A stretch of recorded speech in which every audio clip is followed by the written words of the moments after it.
अब हम लेते हैं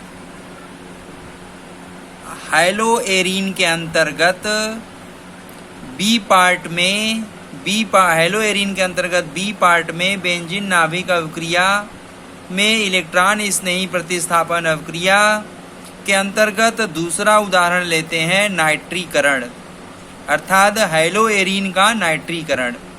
तो हैलोएरीन के नाइट्रीकरण में हम हैलोएरीन के अंतर्गत हम लेते हैं जो है क्लोरोबेंजीन। हैलोएरीन के अंतर्गत हम क्या लेते हैं? क्लोरोबेंजीन उदाहरण लेते हैं। कौन उदाहरण लेते हैं? क्लोरोबेंजीन उदाहरण हम लेते हैं। क्लोरोबेंजीन उदाहरण हैलोएरीन के अंतर्गत हम क्लोरोबेंजीन उदाहरण लेकर के आपको सिखा रहे हैं। आप ब्रोमोबेंजीन भी ले सकते हैं, आयोडोबेंजीन भी ले सकते हैं, वो आपके ऊपर है। हम यहाँ पर क्लोरोबेंजीन लेकर के आपको समझा रहे हैं। तो हमारा क्लोरोबेंजीन का नाइट्रीकरण, तो क्लोरोबेंजीन की क्रिया हम सांद्र नाइट्रिक अम्ल के साथ सांद्र सल्फ्यूरिक अम्ल की उपस्थिति में गर्म करेंगे 60 से 70 डिग्री सेल्सियस ताप पर। तो 60 से 70 डिग्री सेल्सियस ताप पर सांद्र सल्फ्यूरिक अम्ल की उपस्थिति में सांद्र नाइट्रिक अम्ल से क्रिया कराएंगे क्लोरोबेंजीन का। तो अल्प मात्रा में उत्पाद हमारा 2 नाइट्रोक्लोरोबेंजीन प्राप्त होगा। अल्प मात्रा में हमारा उत्पाद प्राप्त होगा 2 नाइट्रोक्लोरोबेंजीन अल्प मात्रा में, और मुख्य रूप से उत्पाद के रूप में मिलेगा हमें 4 नाइट्रोक्लोरोबेंजीन अर्थात पैरा नाइट्रोक्लोरोबेंजीन अर्थात 4 नाइट्रोक्लोरोबेंजीन। तो इसका नाम क्या है? इसका नाम है 4 नाइट्रोक्लोरोबेंजीन, अथवा इसे कहते हैं पैरा नाइट्रोक्लोरोबेंजीन। इसको कहते हैं 2 नाइट्रोक्लोरोबेंजीन, या इसे हम कहते हैं आर्थो नाइट्रोक्लोरोबेंजीन या 2 नाइट्रोक्लोरोबेंजीन। तो ये हमारा अल्प मात्रा में बनता है, ये हमारा मुख्य रूप से। तो पैरा वाला मुख्य उत्पाद बनता है, आर्थो वाला कम मात्रा में उत्पाद बनता है, और साथ में जल हमारा बाहर निकल जाएगा। तो हम क्लोरोबेंजीन का नाइट्रीकरण आपको सिखा रहे हैं। तो ठीक है, हमारा हैलोएरीन के अंतर्गत हमने उदाहरण लिया क्लोरोबेंजीन। तो क्लोरोबेंजीन की क्रिया हम सांद्र नाइट्रिक अम्ल से कराते हैं सांद्र सल्फ्यूरिक अम्ल की उपस्थिति में। तो यहाँ सांद्र सल्फ्यूरिक अम्ल उत्प्रेरक का कार्य करता है, और इसको हम 60 से 70 डिग्री सेल्सियस ताप पे गर्म करते हैं। तो अल्प मात्रा में आर्थो नाइट्रोक्लोरोबेंजीन और मुख्य उत्पाद के रूप में पैरा नाइट्रोक्लोरोबेंजीन प्राप्त होता है और जल प्राप्त होता है। इसे हम कहते हैं हैलोएरीन का नाइट्रीकरण। तो हैलोएरीन के अंतर्गत मैंने क्या लिया? क्लोरोबेंजीन। तो क्लोरोबेंजीन का नाइट्रीकरण। तो क्लोरोबेंजीन का नाइट्रीकरण का अब देखिए हमारे पास क्रिया विधि भी है। तो वही रासायनिक अवक्रिया मैंने यहाँ मैंने दूसरी हेडिंग बना दिया है क्लोरोबेंजीन का नाइट्रीकरण अवक्रिया की क्रिया विधि। तो वही मैंने क्लोरोबेंजीन लेकर के मैंने फिर से ये अवक्रिया आपको बना दिया, जैसे कि मैंने उस में लिखा था वही अवक्रिया मैंने क्लोरोबेंजीन के नाइट्रीकरण की अवक्रिया मैंने लिखा। 2 क्लोरोनाइट्रोबेंजीन 20% बनेगा, और 4 नाइट्रोक्लोरोबेंजीन अथवा पैरा नाइट्रोक्लोरोबेंजीन 20% उत्पाद बनेगा। अब इसकी क्रिया विधि देखिए, मैंने आपको यहाँ क्रिया विधि समझाया है। तो जैसे मैंने आपको क्रिया विधि मैंने आपको समझाया था जो है हैलोजनीकरण, एरिल हैलाइड में हैलोजनीकरण की क्रिया विधि जैसे समझाया था, सेम टू सेम वैसे ही होता है, कोई दिक्कत नहीं है। हमने कक्षा 11 में भी क्रिया विधि के चैप्टर में मैंने आपको समझाया है। लेकिन अगर आप वहाँ नहीं समझे हैं तो कोई बात नहीं, यहाँ मैं फिर से समझा दे रहा हूँ।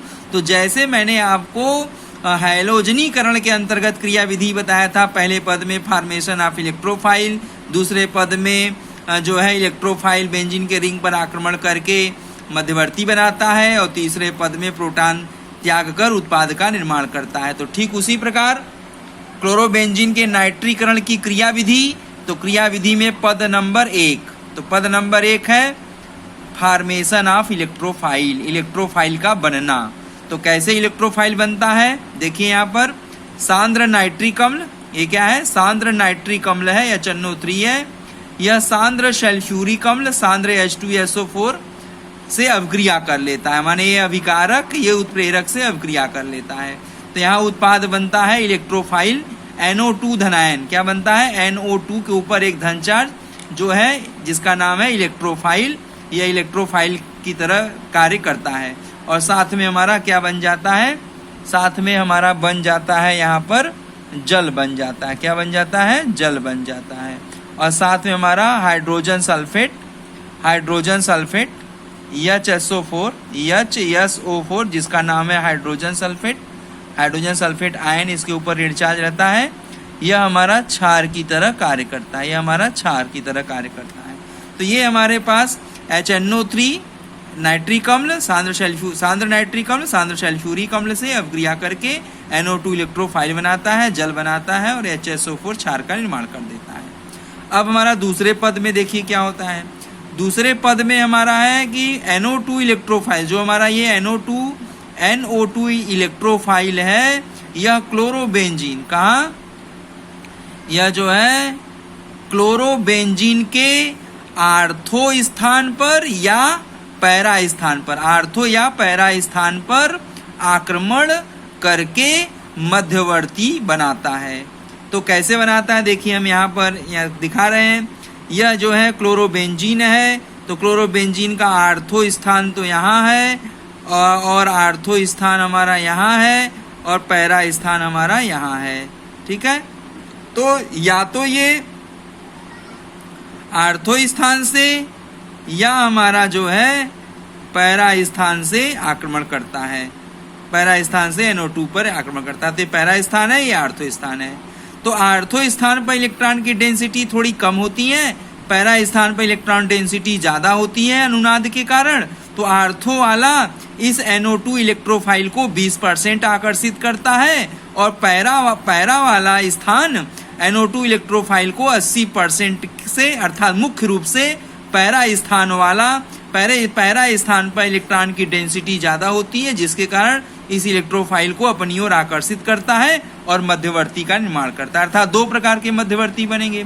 जब NO2 आर्थो स्थान पर आक्रमण करेगा तो इस प्रकार से मध्यवर्ती बनेगा, 20% मध्यवर्ती बनेगा।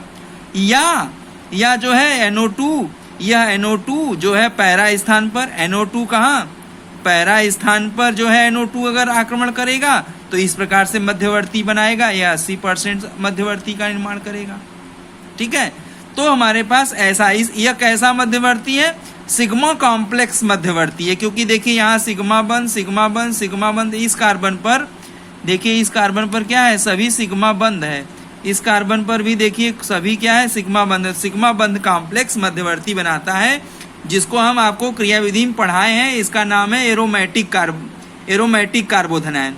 यह एरोमेटिक कार्बोधनायन के अंतर्गत आता है, ये भी एरोमेटिक कार्बोधनायन के अंतर्गत आता है। आपको हमने अभिक्रिया मध्यवर्ती पढ़ाया है, तो अभिक्रिया मध्यवर्ती के प्रकार पढ़ाया है, तो उसी प्रकार में यह हमारा एरोमेटिक कार्बोधनायन मध्यवर्ती का निर्माण कर लेता है। लेकिन पैरा स्थान वाला ज़्यादा मध्यवर्ती बनाता है और आर्थो वाला कम मध्यवर्ती बनाता है।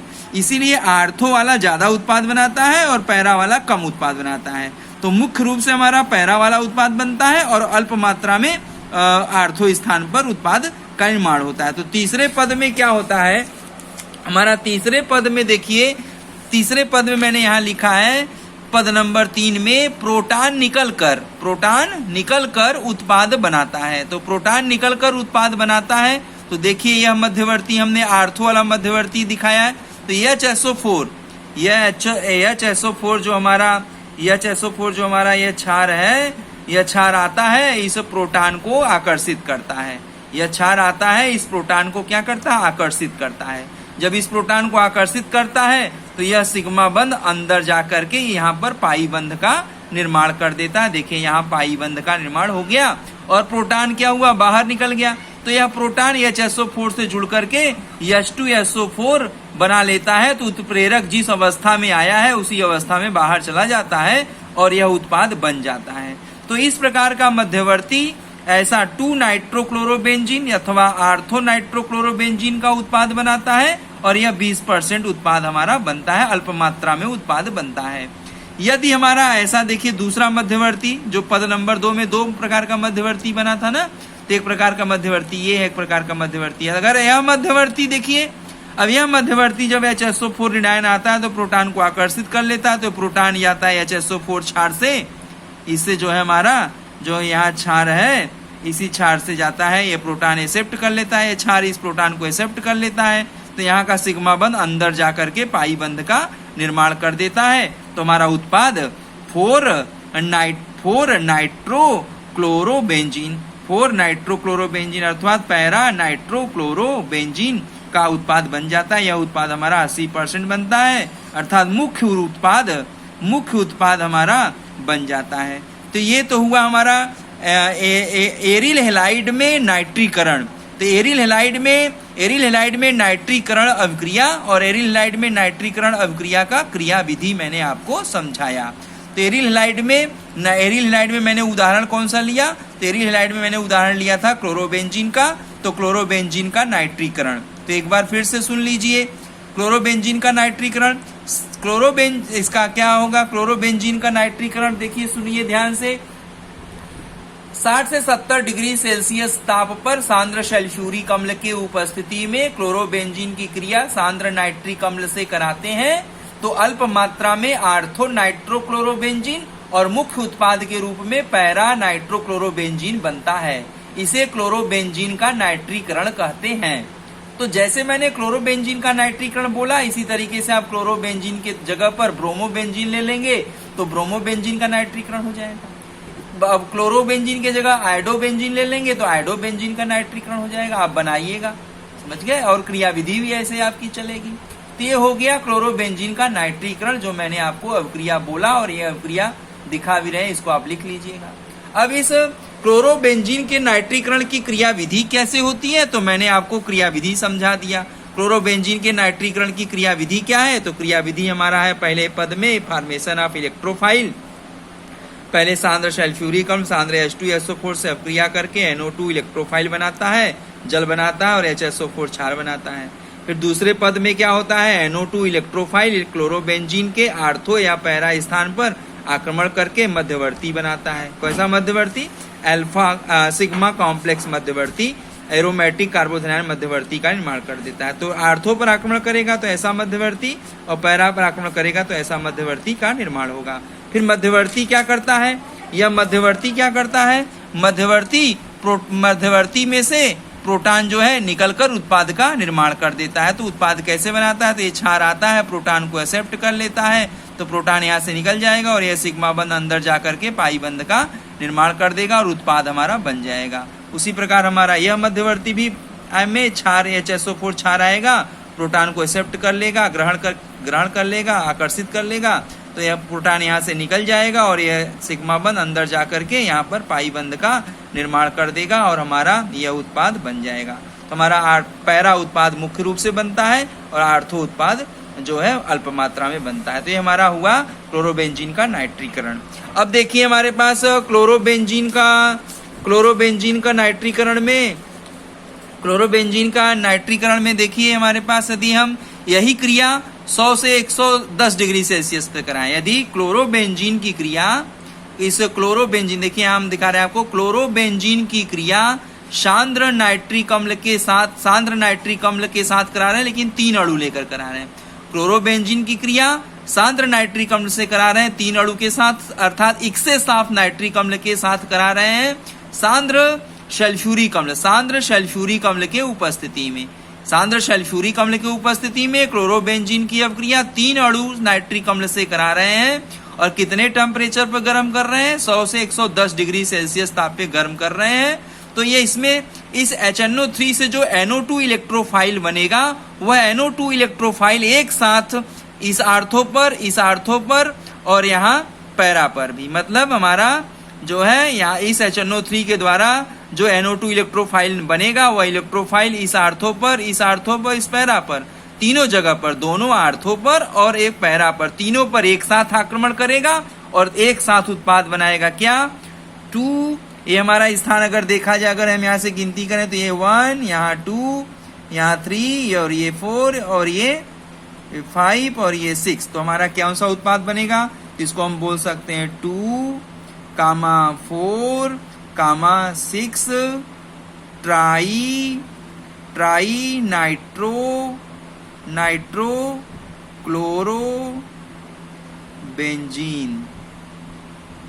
क्या बनेगा हमारे पास? यहाँ पर 2 पर नाइट्रो, आर्थो पर नाइट्रो, फिर 4 पर नाइट्रो अर्थात पैरा पर नाइट्रो, फिर 6 पर नाइट्रो। तो ये 6 वाला भी 2 और 6 आर्थो कहलाता है, 4 पैरा कहलाता है।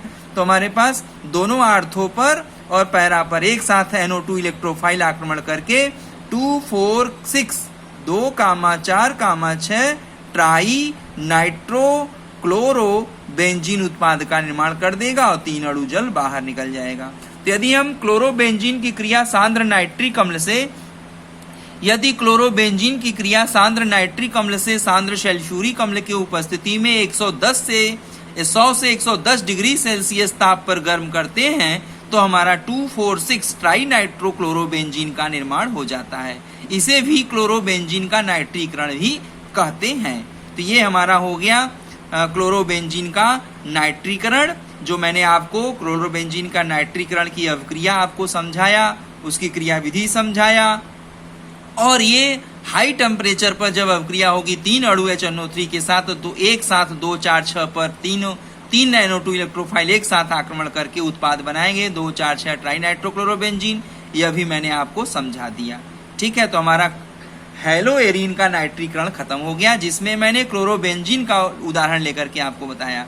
अब मैंने आपको समझा दिया है। अब आप क्या करेंगे? इस क्लोरोबेंजीन की जगह ब्रोमोबेंजीन ले लीजिए। तो यहाँ ब्रोमीन, यहाँ क्लोरीन की जगह ब्रोमीन कर दीजिए, तो यहाँ ब्रोमीन हो जाएगा और हमारा बन जाएगा 2, 4, 6 ट्राई नाइट्रो क्लोरो की जगह ब्रोमो बेंजीन आ जाएगा। इसी प्रकार से हमारा ये जो है, यहाँ पर हमने जो ये वाली अवक्रिया सिखाया है 60 से 70 डिग्री सेल्सियस पे गर्म करेंगे क्लोरोबेंजीन, तो यहाँ क्लोरीन की जगह आप ब्रोमीन कर देंगे, तो यहाँ भी क्लोरीन की जगह क्या हो जाएगी? ब्रोमीन हो जाएगी। यहाँ क्लोरीन की जगह ब्रोमीन कर देंगे, तो यहाँ भी ब्रोमीन, यहाँ क्लोरीन की जगह ब्रोमीन हो जाएगी। यदि आप यहाँ क्लोरीन की जगह आयोडीन कर देंगे, तो यहाँ हमारा क्लोरीन की जगह आयोडीन हो जाएगा, क्लोरीन की जगह आयोडीन हो जाएगा।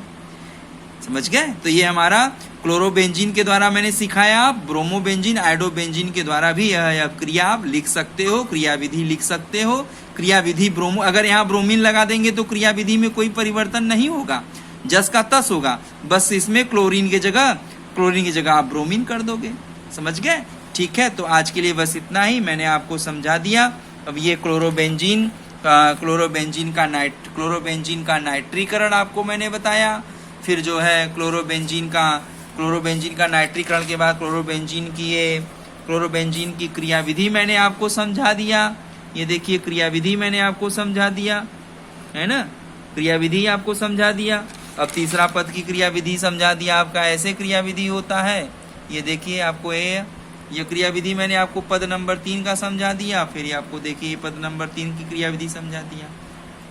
फिर मैंने आपको नाइट्रिक अम्ल की क्रिया, नाइट्रिक अम्ल क्लोरोबेंजीन की क्रिया सांद्र नाइट्रिक अम्ल के 3 अणु से कराया और सांद्र सल्फ्यूरिक अम्ल की उपस्थिति में 100 से 110 डिग्री सेल्सियस ताप पर, तो हमारा उत्पाद बन गया 2, 4, 6 ट्राई नाइट्रोक्लोरोबेंजीन। यह भी मैंने आपको समझा दिया।